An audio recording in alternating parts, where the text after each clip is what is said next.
Sudah saya record. Saya mau share screen dulu. Ya.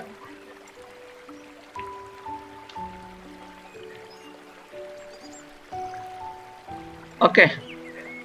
Kali ini saya mau menyampaikan tentang manfaat dalam percobaan. Sekali lagi suara saya bisa didengar dengan jelas ya? Oke. Ada di 1 Korintius 10 ayat 13.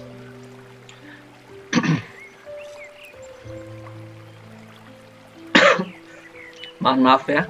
Maklum, mantan pasien COVID, jadi masih sering batuk-batuk karena masih mengeluarkan dahak-dahaknya, sisa-sisanya. Tapi puji Tuhan hasil tes saya negatif.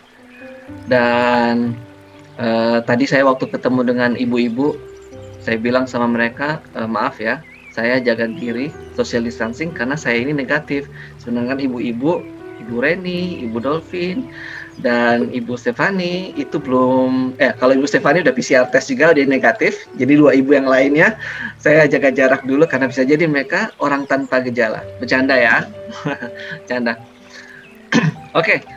Pencobaan-pencobaan yang kamu alami ialah pencobaan-pencobaan biasa yang tidak melebihi kekuatan manusia, sebab Allah setia dan karena itu Ia tidak akan membiarkan kamu dicobai melampaui kekuatanmu. Pada waktu kamu dicobai, Ia akan memberikan kepadamu jalan keluar sehingga kamu dapat menanggungnya.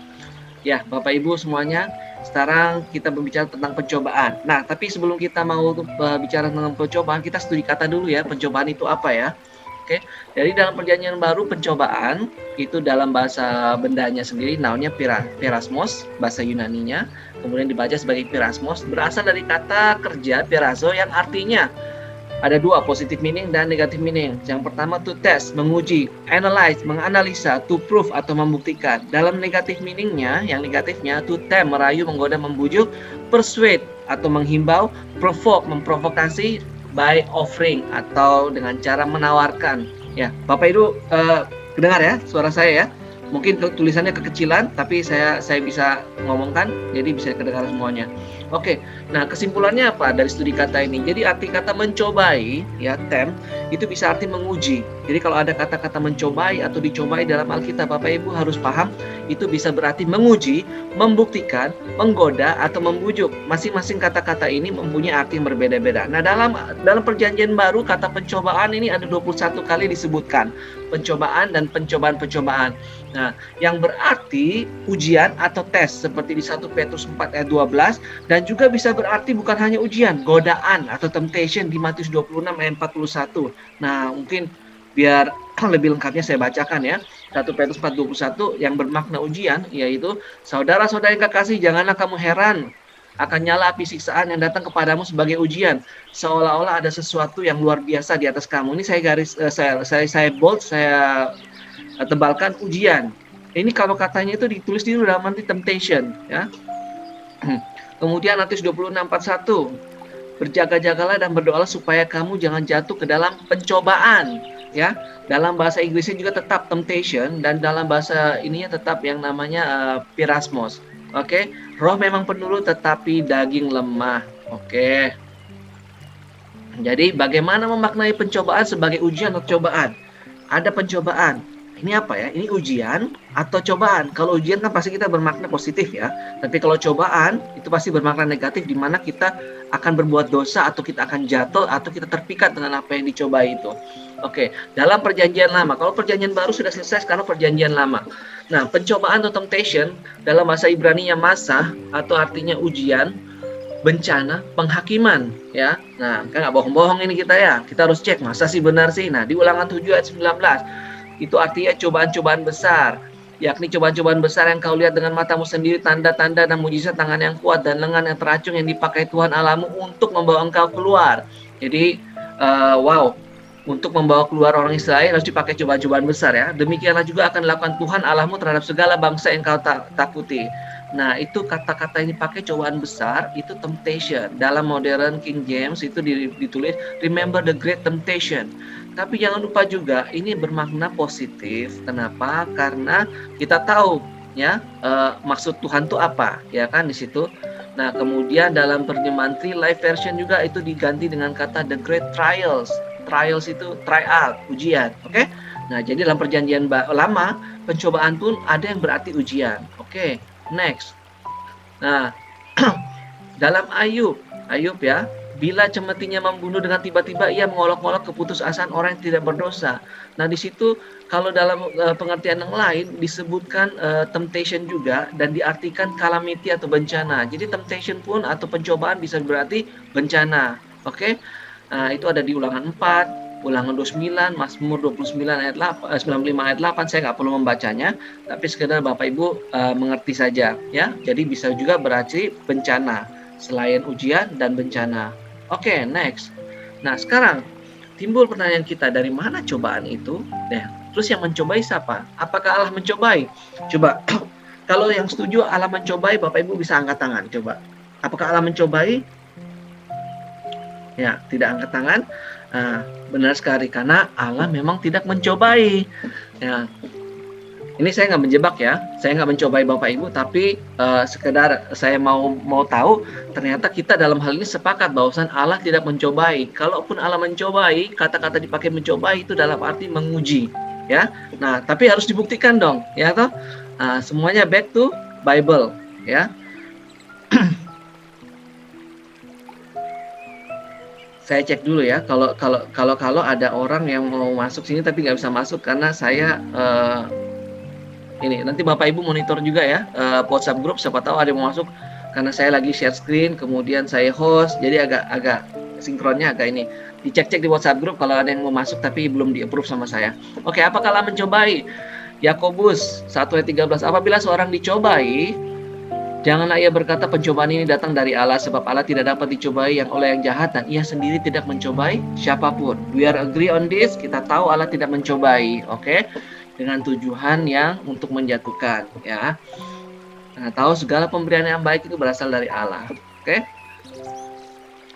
Betul, bagaimana dengan ayat ini di Ulangan 8 ayat 16? Dan yang di padang gurun memberi engkau makan mana yang tidak dikenal oleh nenek moyangmu, supaya direndahkannya hatimu dan dicobainya engkau hanya untuk berbuat baik kepadamu akhirnya, dan dicobainya engkau.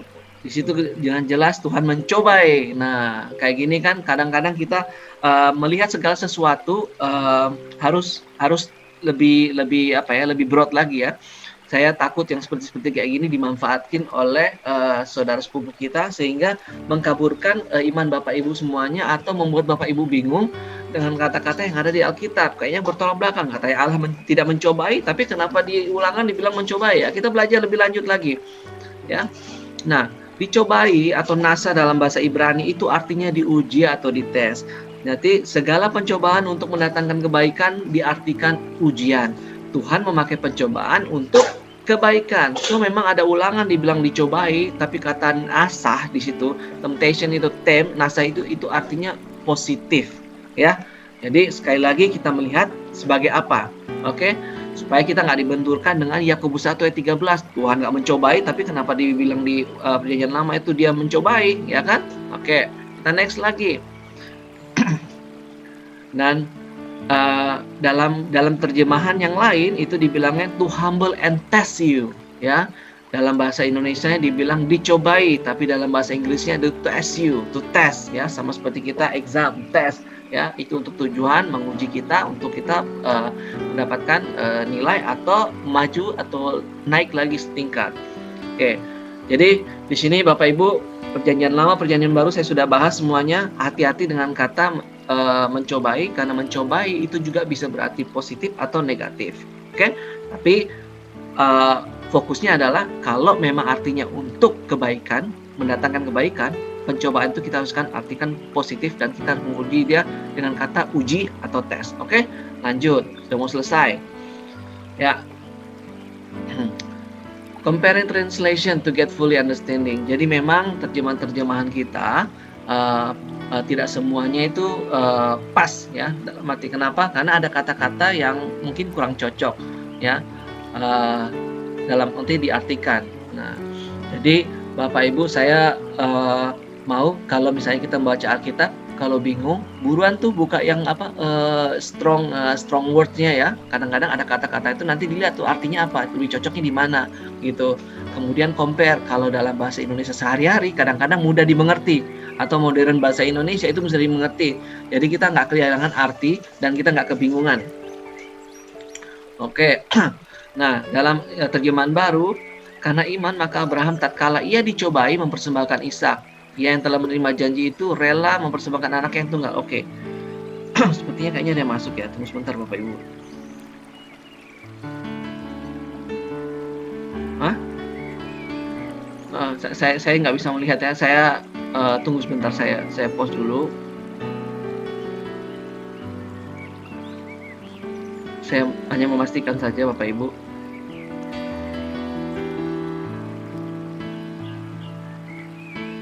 Oke. Tidak ada. Lanjut lagi tadi. Oke, kedengaran suara saya ya? Oke, jadi di situ dibilang tatkala ia dicobai. Dalam modern King James dibilang being tested, ya kan? Nah, ini kan tatkala ia dicobai kan, yang mencobai kan kalau di situ kan emang Tuhan minta anaknya itu dipersembahkan gitu kan. Nah, dia itu dicobai, tapi sebenarnya yang dimaksud adalah diuji atau dites, ya kan? Nah, sekali lagi kita harus melibatkan hermeneutik untuk memahami ayat. Jadi hermeneutik itu artinya hermeneutika, di mana cabang ilmu atau pengetahuan untuk menginterpretasikan atau mengartikan suatu konteks atau suatu ayat, suatu perikop dalam Alkitab dengan melihat beberapa faktor, misalnya latar belakang, kemudian culture-nya orang itu banyak pokoknya. Bapak Ibu mungkin bisa lebih paham nanti kalau mencoba lihatnya sendiri. Kemudian di Matius 4 ayat 1, maka Yesus dibawa oleh roh ke padang gurun untuk dicoba iblis. Ya, di situ lihat ya, Bapak Ibu. Maka Yesus dibawa oleh roh ke padang gurun untuk dicobai iblis. Nah, ini siapa yang mencobai ini? Kok dibawa untuk dicobai iblis gitu kan? Ya. Jadi kemudian di Hebrew 2 ayat 18, sebab oleh karena ia sendiri telah menderita karena pencobaan, maka ia dapat menolong mereka yang dicobai. Nah, ini kalau dalam bahasa terjemahan lain ya, itu tempted ya, dicobainya itu maksudnya ditempted, digoda.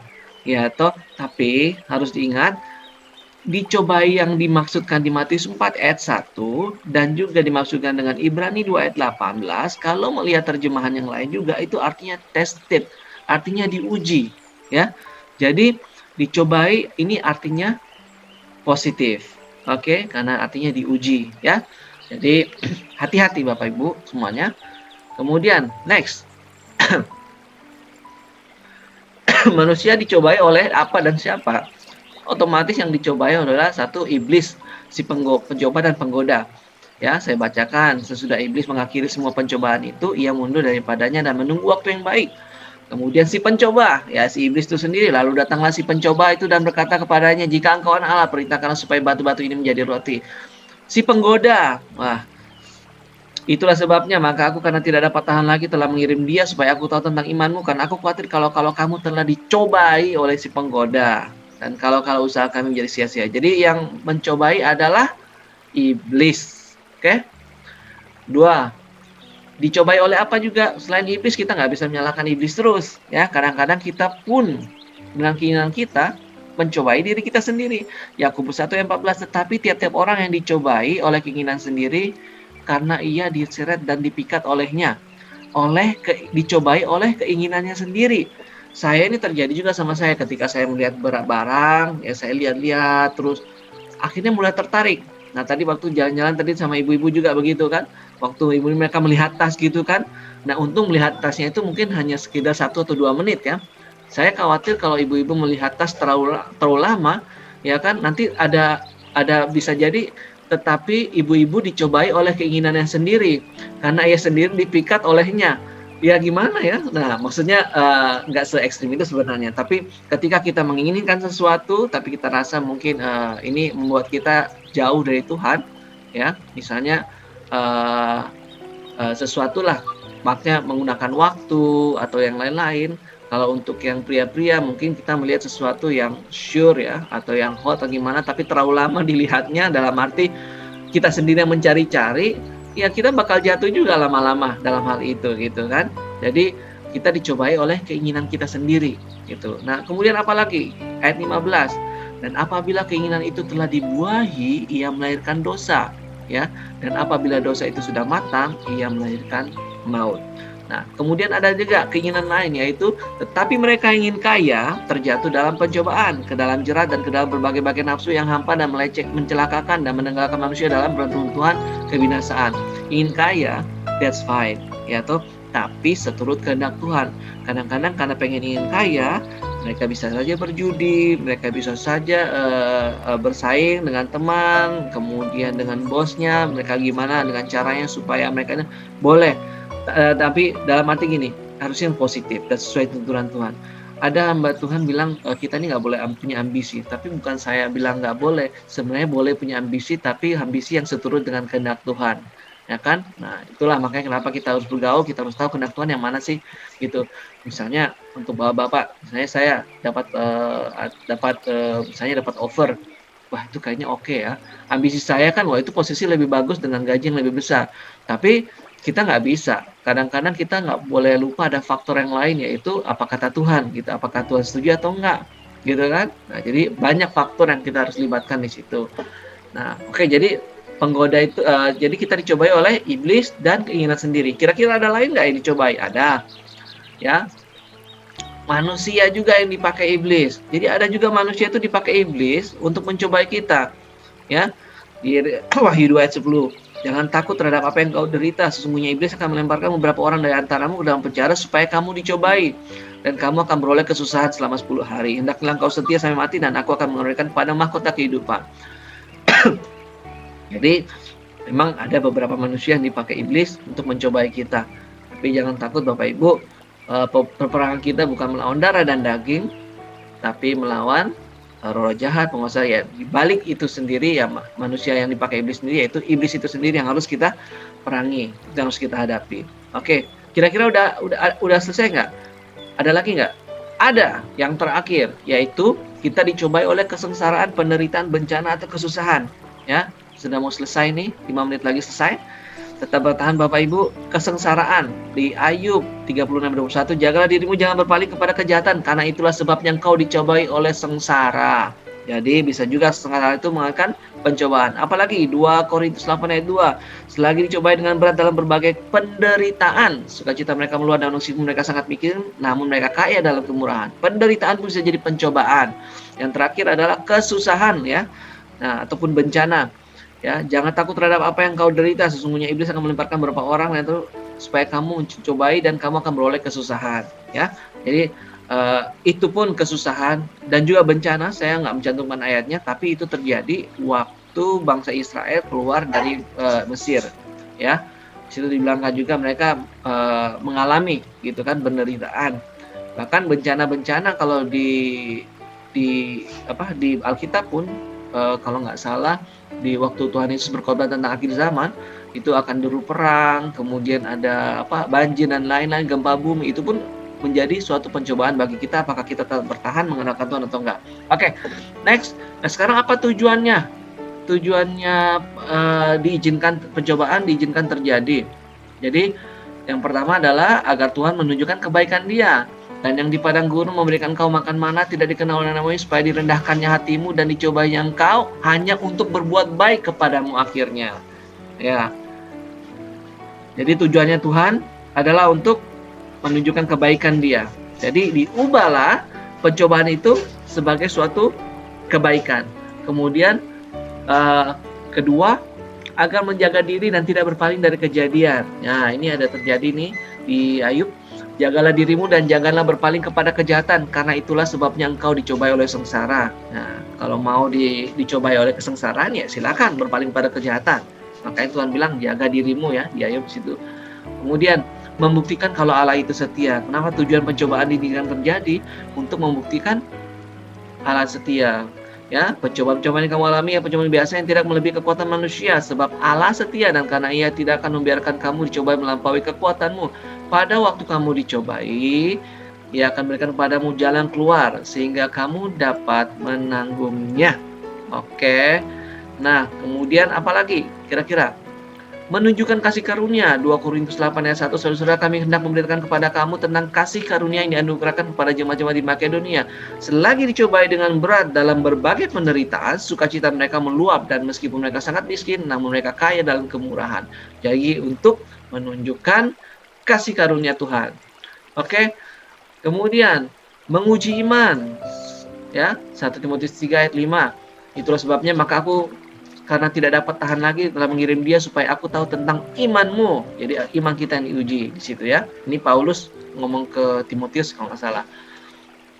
Ibrani 11:17, karena iman maka Abraham tatkala ia dicobai mempersembahkan Ishak, ia yang telah menerima janji itu rela mempersembahkan anaknya yang tunggal. Jadi menguji iman lagi ya, di situ tulisan karena iman. Bapak Ibu tahu kan Abraham mau mengorbankan anaknya, mempersembahkan Ishak waktu itu ya.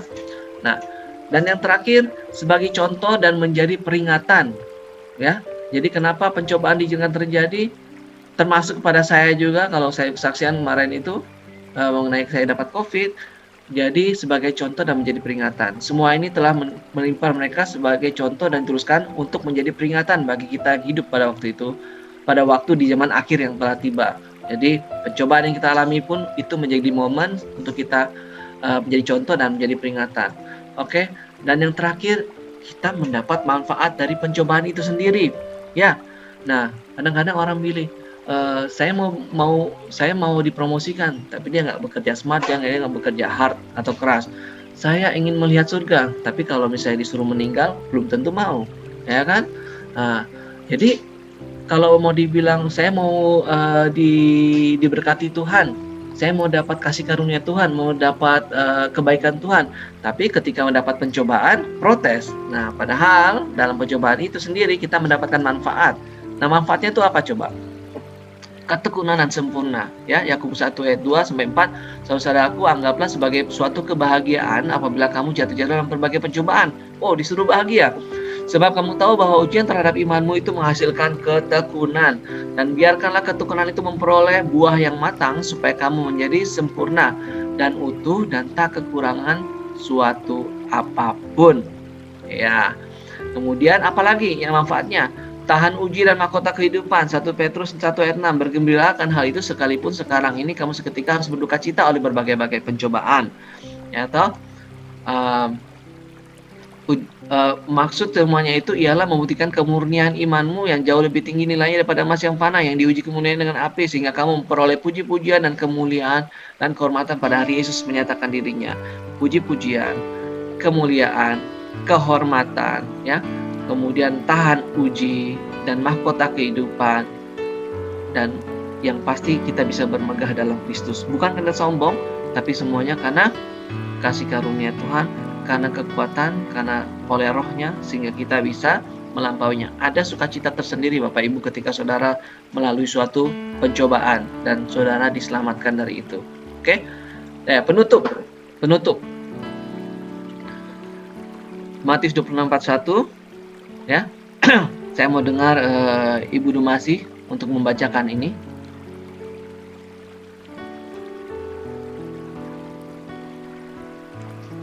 Matius 26 ayat 41. Semua dibaca ya, Bro? Enggak, Matius 26 ayat 41 dibaca, kemudian nanti Ibu Yul membaca Yakobus 1 ayat 2 sampai 4. Matius 26 ayat 41. Berjaga-jagalah dan berdoalah supaya kamu jangan jatuh dalam pencobaan. Roh memang penurut tetapi daging lemah. Amin. Oke, Ibu Yul silakan dibaca Yakobus 1 ayat 2 sampai 4. Saudara-saudaraku, anggaplah sebagai suatu kebahagiaan apabila kamu jatuh ke dalam berbagai pencobaan. Sebab kamu tahu bahwa ujian terhadap imanmu itu menghasilkan ketekunan. Dan biarkanlah ketekunan itu memperoleh buah yang matang, supaya kamu menjadi sempurna dan utuh, dan tak kekurangan suatu apapun. Amin. Betul sekali ya. Itu harus diingat ya, ayat-ayat yang tadi itu untuk percobaan. Kesimpulannya dong kalau kayak gitu ya. Tadi pikir penutup udahan ya, ternyata masih ada kesimpulan. Nggak tahu, habis kesimpulan evaluasi ya. Habis itu exam aja sekalian ya. Oke, dalam kehidupan kita. Oke, berhubung Bu Reni mungkin nggak bisa bergabung dengan kita sebentar lagi karena ada sesuatu hal, mungkin bisa dibacakan itu Yakobus 1 ayat 12. Yakobus 1 ayat 12, berbahagialah orang yang bertahan dalam pencobaan, sebab apabila ia sudah tahan uji, ia akan menerima mahkota kehidupan yang dijanjikan Allah kepada barang siapa yang mengasihi Dia. Amin. Jadi harus dipahami, mahkota kehidupan itu berbicara masalah reward ya, upah. Keselamatan adalah sesuatu yang diberikan pada Tuhan. Tapi kalau berbicara masalah upah, ya ada 7 mahkota, yaitu mahkota kebenaran, mahkota kehidupan, mahkota yang tidak pernah lain, banyak sebenarnya, tidak yang kekal itu banyak. Nanti Bapak Ibu searching aja sendiri, tapi seingat saya ada 7. Nah, itu berbicara masalah upah. Oke? Dan di situ dibilang kita harus bertahan dalam pencobaan, karena kalau kita bertahan, kita tahan uji dan kita akan menerima mahkota kehidupan. Nah, saya tutup dengan Roma 8:28. Kita tahu sekarang bahwa Allah turut bekerja dalam segala hal untuk mendatangkan kebaikan bagi mereka, dalam segala sesuatu untuk mendatangkan kebaikan bagi mereka yang mengasihi Dia. Ingat yang dibacakan oleh Ibu Reni tadi itu, yang dijanjikan Allah kepada barang siapa yang mengasihi Dia. Nah, begitu juga kalau memang yang dikasihi Dia, bahwa Tuhan akan bekerja dalam segala sesuatu untuk mendatangkan kebaikan bagi mereka yang mengasihi Dia. So, yang dikasihi Tuhan, yang mengalami pencobaan, Tuhan turut bekerja. Ya, bagi mereka yang terpanggil sesuai dengan rencana Allah. Jadi Bapak Ibu percaya bahwasan kita dipanggil menurut sesuai dengan apa rencana Allah, dan kita percaya, kita tes diri kita apakah kita mengasihi Dia, dan itulah menjadi tujuan kita. Jadi kesimpulan, pencobaan diizinkan Tuhan terjadi untuk diubah menjadi kebaikan bagi kita. Dan Tuhan tidak pernah mencobai, tapi Tuhan bisa saja menggunakan pencobaan itu sebagai ujian untuk kita. Oke, itu saja dari saya. Semoga Bapak Ibu diberkati. Oke, nah kita berdoa dulu.